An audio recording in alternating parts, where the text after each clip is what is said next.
This is Stephanie. I'm at the Texas Bitcoin Conference, and I'm talking with Ryan Nill. Hi, Ryan. Welcome to the show. How's it going, Stephanie? Thanks for talking. You had an article published on Let's Talk Bitcoin recently about housing cooperatives. Is that right? Well, it was more about the cooperative movement in general and how I think that it has a kind of collaborative, community, asset-based ideology, and how that matches very much with Bitcoin and some of the other kind of new industries that are arising, and how you could get some basically cooperative and emergent effects from it. Yeah, I definitely agree with you there. And can you tell me a little bit about the cooperative housing project that you worked on? Yeah, so I work with a community called La Reunion Cooperative Apartments. We're located in Austin, Texas, here where the Bitcoin conference is currently going on. We've been around for almost a year. Our birthday's in a month. And what we did is we took a kind of rundown apartment complex, and the housing market in Austin's really booming, and it's a seller's market, so it's really hard to find good, affordable housing.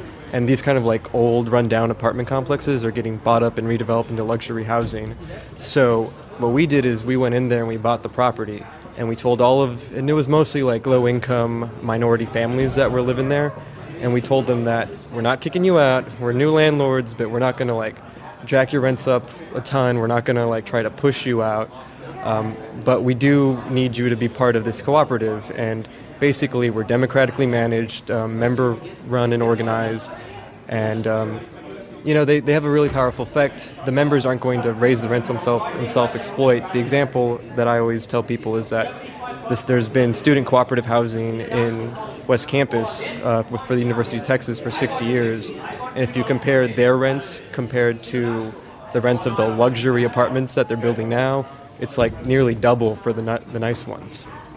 So it's about $1,000 for a one-bedroom suite and $500 for the cooperative suite. Mm-hmm. So, and what about the quality of the living conditions? Well, so when we bought it, we kind of had a shady landlord, and she didn't really want to tell us what was wrong with it, obviously, because that would decrease the value of the property. So when we bought it, half of the units had bed bug infestations. Oh, no. Yeah, it was terrible. There was a roach problem. There was a dude who didn't have AC, and this is April in Texas, and it's hot. And, all of these problems, people's doors don't work. They've been kicked down a few times. So we get there, and, we're trying to tell them about this new, empowering landlord, and they're like, this just kind of sounds like some more weird social control that we're used to. Yeah. And, but, after 3 weeks, we solved the bedbug problem, we fixed some doors, we buy some portable AC units for the guy who had it broken and kind of fix it up. And after about 3 weeks, they're like, yeah, you guys are way better than the previous landlord.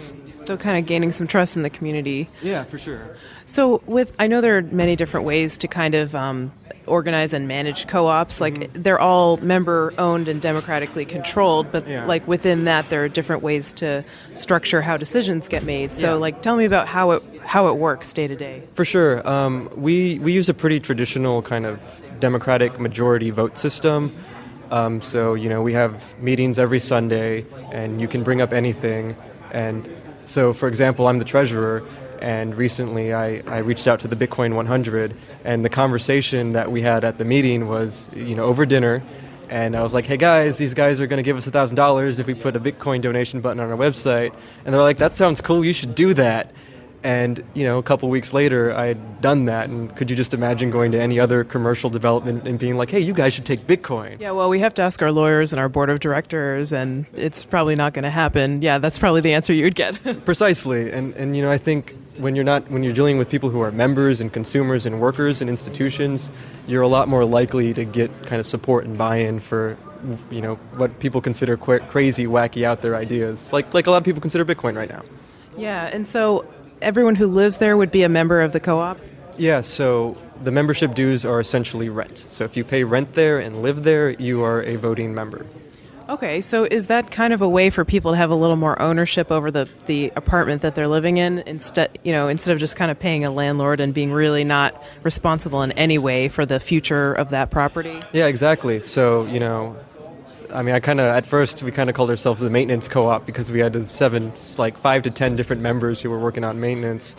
And yeah, so people really get engaged. Part of membership is that you have to do labor. So we typically require 2 to 4 hours of labor a week.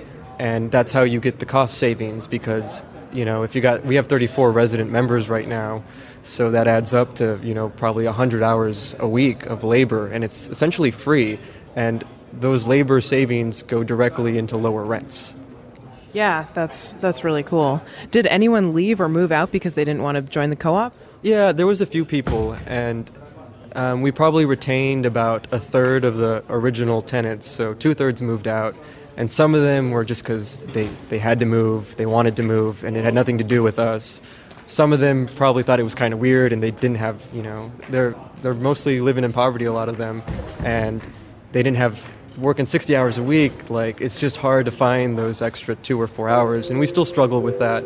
And, a lot of people work really hard and have other projects, so it's kind of sometimes hard to bring it back to the co-op.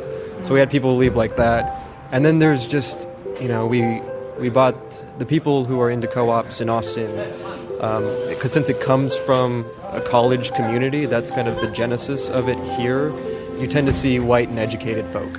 And so that was kind of the founders were mostly white and educated. So you had to deal with like class and race issues. So some people kind of moved out because of that tension. So, but the people that stayed, we got some people who are elderly, you got some kids running around, like 5-year-olds running around. So this is actually, very diverse compared to the traditional cooperative community. Yeah. What if, have you had a problem with too many people wanting to live there? That's actually a huge problem with housing co-ops in Austin, and that's one of the main reasons we bought this. We actually have a wait list with probably like 10, 20 people. So we. But you can't raise the rent. No, yeah. We can't. We're not going to. Wouldn't want to. No, because the members would be exploiting themselves if they did that, and you're not going to get people to vote to do that to themselves. And so the solution is to build more of cooperative housing stock. It's just difficult because when you tell investors, oh, hey, we're not going to give you control and don't expect, the huge return, expect more modest returns, it's a bit harder to get money in those kind of situations. And that's kind of the drawback in the current economy. Right. So do you tell people, is there a Bitcoin community there? Do you tell people about Bitcoin? Do they know about Bitcoin? So at first it was mostly just me because I was really into it, and it's easy to sell people on it when I can tell them it's free money. But there was a member who had already had some Bitcoin previously that once I told him about it, he was excited about it. One of our new associates actually paid his membership dues in Bitcoin using the donate button on our website.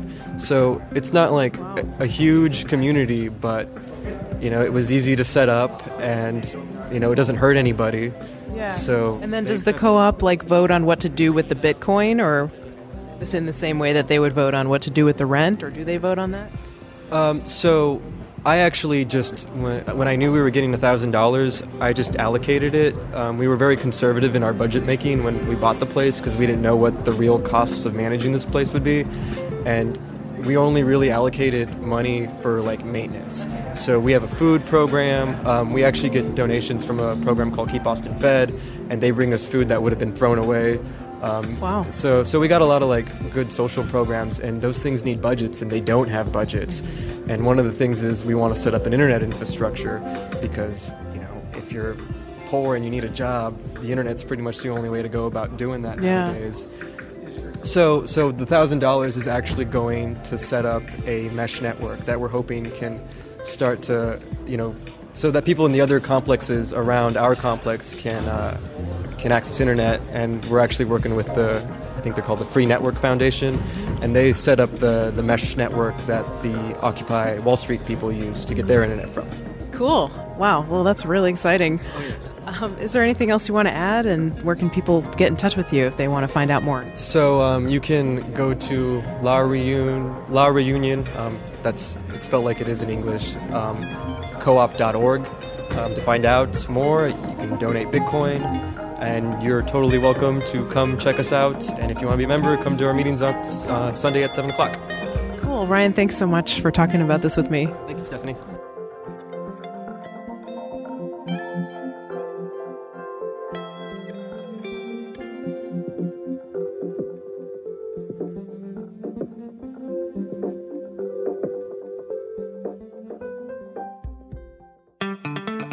This is Chris Joseph bringing you news on Next, the first true second-generation cryptocurrency for April 1st, 2014. The Next blockchain passed block 100,000 this past week, and this week, the third and final part of BC Next's plan for Next will be released. Originally, Next was not going to become fully open source until this week, but the source code was made public last month instead. Since that release, the community has put pressure on client developers to release source code for their clients as well, and 5 clients have stepped up to the plate. These clients are the new JavaScript client for Next, Offspring, Client Next, and Next Freerider, all of which are cross-platform, and Next Solaris, which is available for Mac OS and Windows. You can find all of these clients and their source codes at nextclients.org.